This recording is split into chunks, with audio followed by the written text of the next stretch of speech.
I knew something was wrong the moment the alarm buzzed through the compound. Usually my men handled everything before I even stepped out of my office.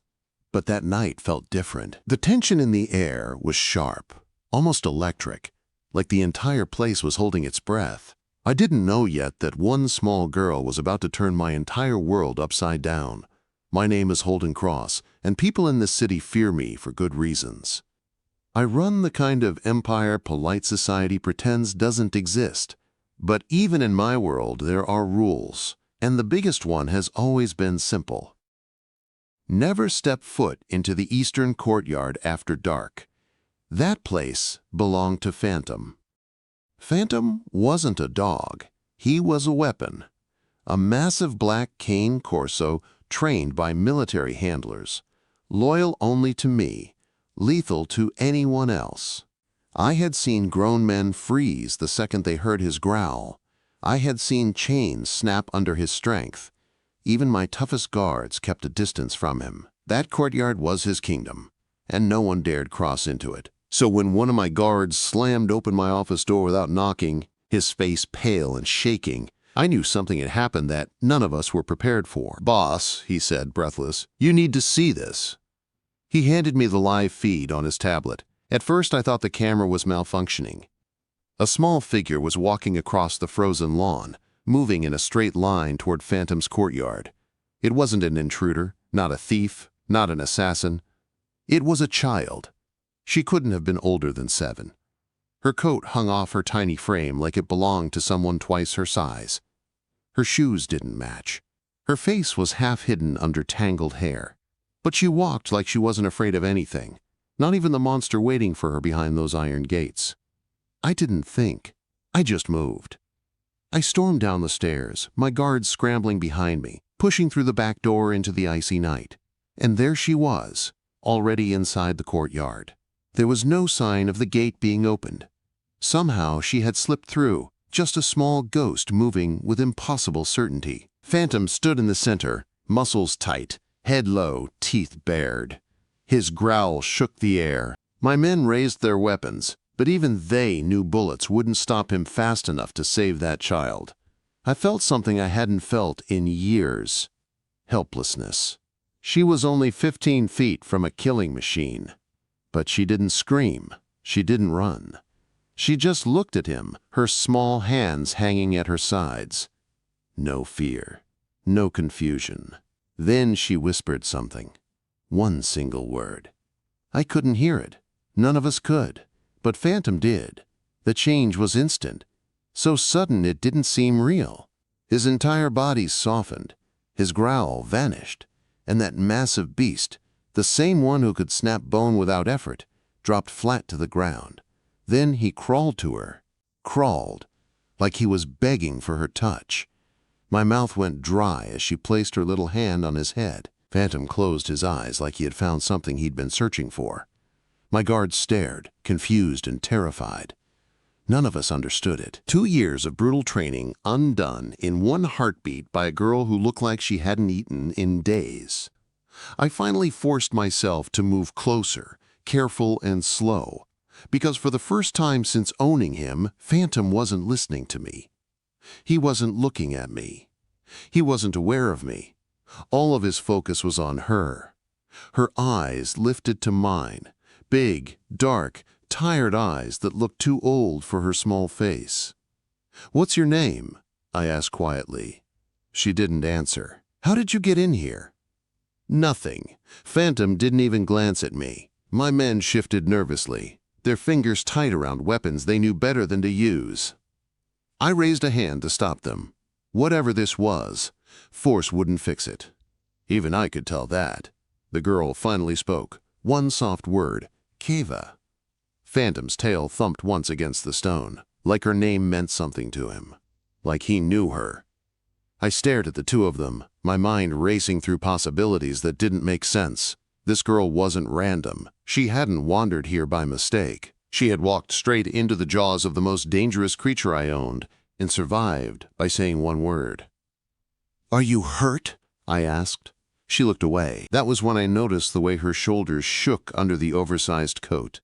Her lips were cracked, her cheeks hollow. She was freezing.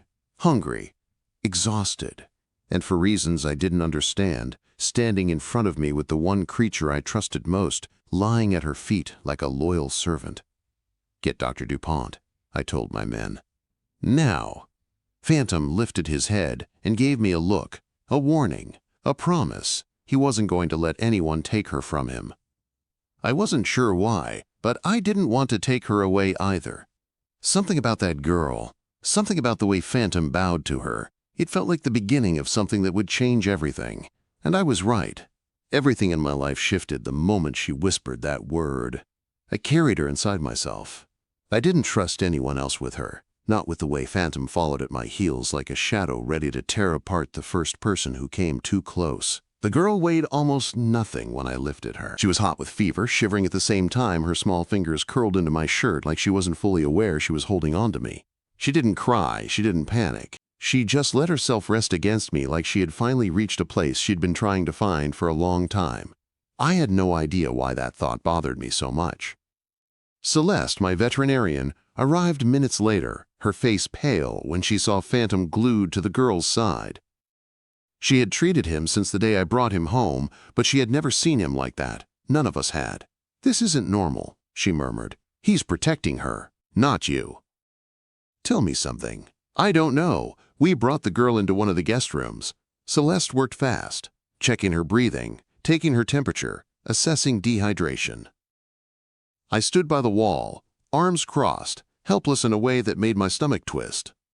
"She's burning up," Celeste said. "Severe malnutrition, early pneumonia, and—" She lifted the girl's sleeve gently. "Too many bruises for a child her age." Quote, I felt something cold settle inside me. Bruises meant someone had failed her.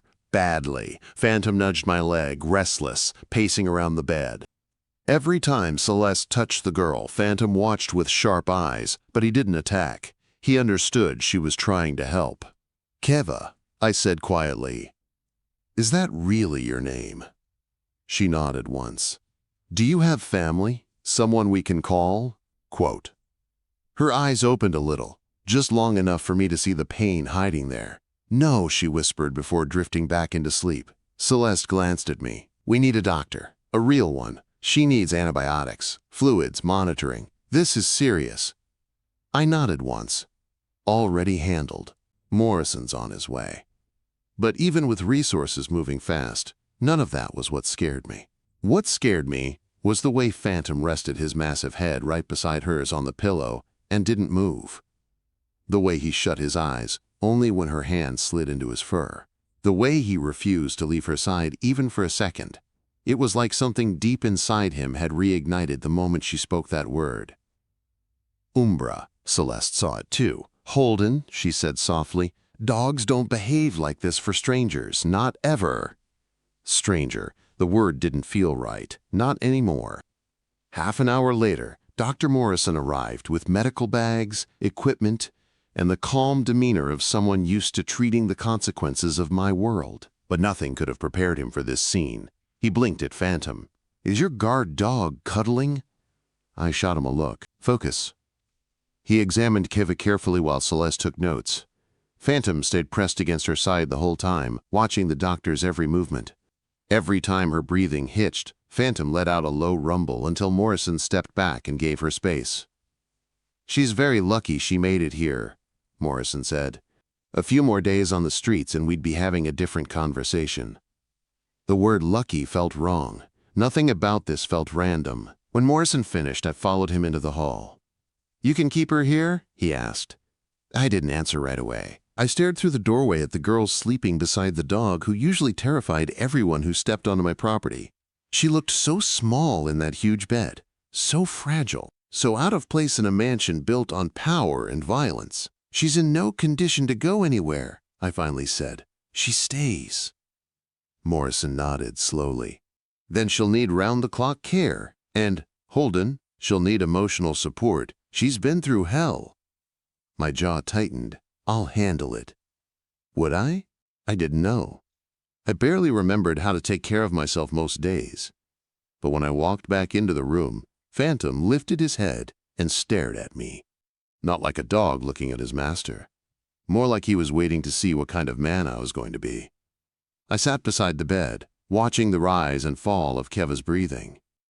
Celeste adjusted her IV and whispered something reassuring.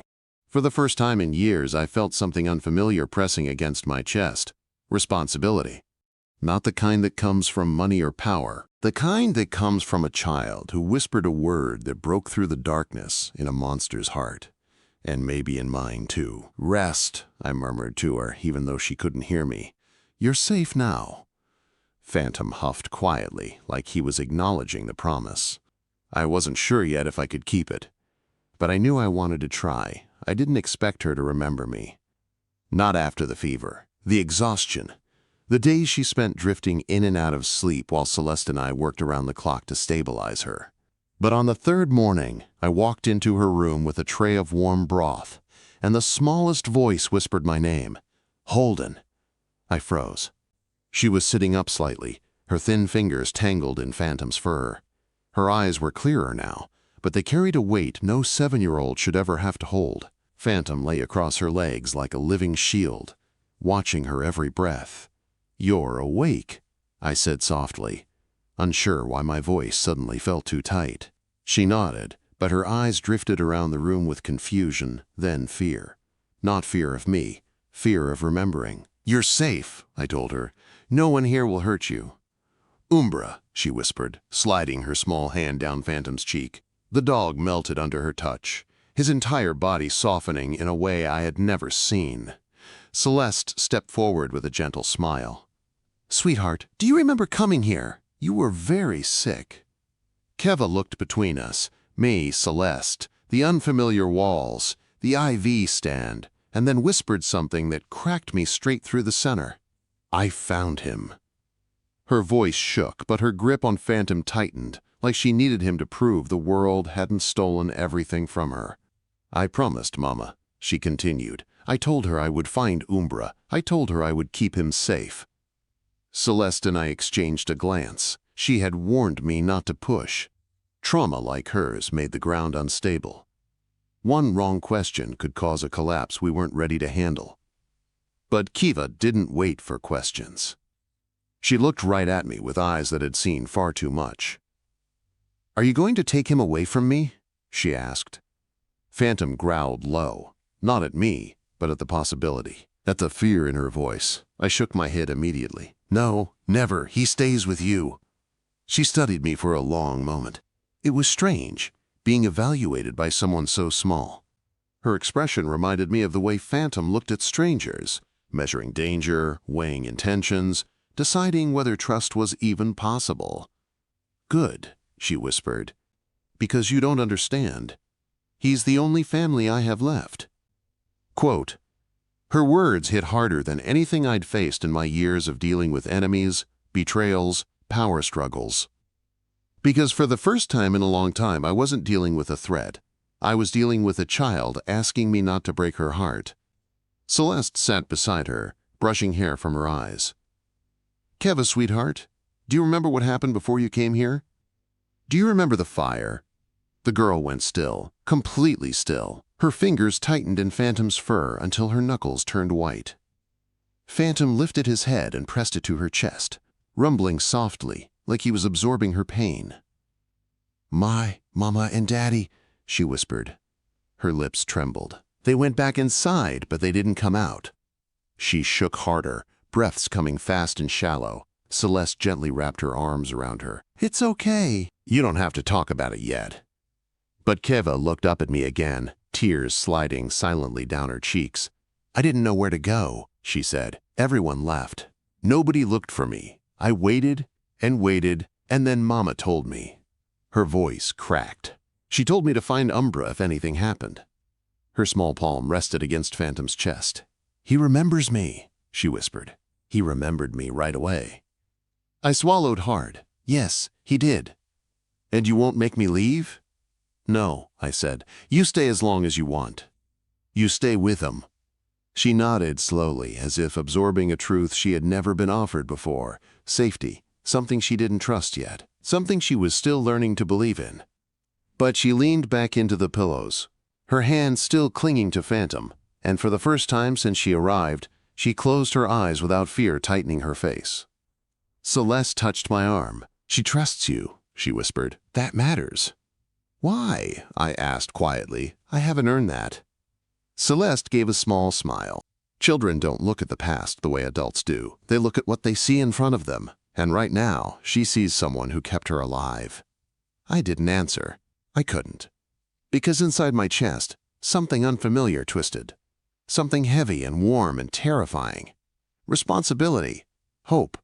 Maybe something even more dangerous than that. Later that evening, when I checked on her again, she was awake and playing with Phantom's ears. She didn't look at me this time with fear or hesitation. She looked at me like she expected me to protect her, like she believed I would. "Holden?" she said softly. "Yes?" She hesitated, then asked the question I hadn't been ready for. "Are you a good person?" My heart tightened. She wasn't asking the way adults do. She wasn't judging me. She was trying to understand the world she had fallen into. I knelt beside the bed so we were eye level. "I'm trying," I said. "I'm trying very hard." Quote, Kiva looked at Phantom, then back at me. "Umbra thinks you're good," she whispered. "Dogs know." I didn't know what to say to that, but her hand searched for Phantom's fur again, and as she drifted asleep, I realized something I hadn't seen before. She wasn't scared anymore. Not of Phantom, not of the room, not of me. And for the first time in my life, someone seeing me as a good man felt like a responsibility I wanted to live up to, not a lie I needed to maintain. 2 weeks after she arrived, the mansion didn't feel like mine anymore. It felt like hers. Every morning, I woke up expecting to hear the usual sounds of my world. Guards reporting movement, phone calls from men demanding decisions, the hum of business that never slept. Instead, I heard the soft footsteps of a little girl walking down the hall with a giant black dog trailing behind her like her personal shadow. Phantom wasn't my weapon anymore. He was her guardian. And I didn't mind. Celeste kept track of Kiva's recovery better than anyone. She monitored every breath, every meal, every bit of color returning to the girl's cheeks. With each passing day, Kiva became stronger, braver, louder. She smiled more. She laughed sometimes. She explored the gardens with Phantom and talked to him for hours, telling him stories only he could understand. I watched them from a distance more often than I cared to admit. Not out of fear, out of something far more unsettling. Attachment. One afternoon, I found Kiva sitting in the eastern courtyard, the same place where she had almost died the night she came. Phantom lay beside her, his head in her lap while she braided a small piece of his fur, like it was the most natural thing in the world. She looked up when she heard me. "Holden," she said with a smile that made something warm spread across my chest. "Umbra wants to show you something." The dog lifted his head and barked once, a soft, friendly sound I'd never heard from him before. "What is it?" I asked. Kiva pointed to her heart. "He says I'm supposed to trust you." I swallowed. "And do you?" She nodded without hesitation. "You keep your promises." I sat beside her, elbows on my knees. "I'm trying." Kiva leaned her head against Phantom. "Mama said good people keep trying even when they don't know how." The words hit harder than they should have. For years, my entire world had been built on power, control, fear. Trying wasn't part of the job. But now, every time she looked at me like I could be something more, I felt the pressure of her expectations pulling me in a direction I'd never walked. Celeste joined us, hands tucked into her coat pockets, wind blowing her hair across her face. "She's doing better," she said softly as she sat on Kiva's other side. "She's healing."